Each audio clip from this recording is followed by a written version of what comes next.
профессиональное образование. Еще вчера выпускник авиационно-технического колледжа, сегодня призывник. Айдар Гемадинов отправится служить в сухопутные войска. Признается, постигать мужскую школу жизни готов. Жду, что все пройдет гладко и хорошо. Год вообще пролетит. Мне уже друзья об этом говорили.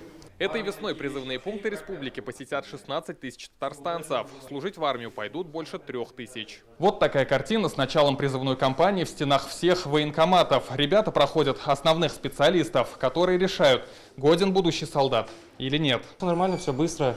Проверяется, есть ли какие-то отклонения, либо жалобы в здоровье, да? А после уже признанная комиссия вердикт свой выносит.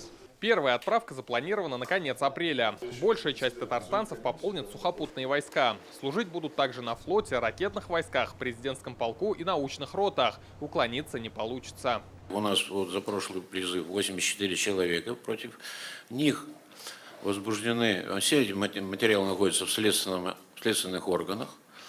2 человека уже получили соответствующее наказание. Осуществляем мониторинг СМИ.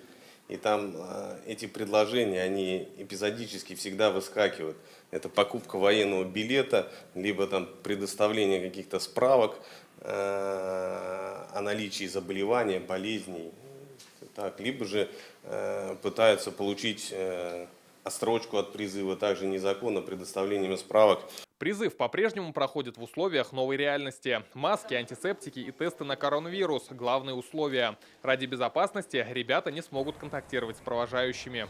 Несколько цифр проведу. На сборный пункт 80 человек было с повышенной температурой не допущено. Мы их всех отправили в лечебные учреждения, из них 19 подтвердили ковид.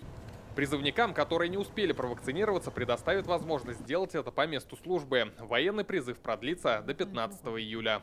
Рамиль Галиуллин, Алмаз Зейдинов, ТНВ, Казань.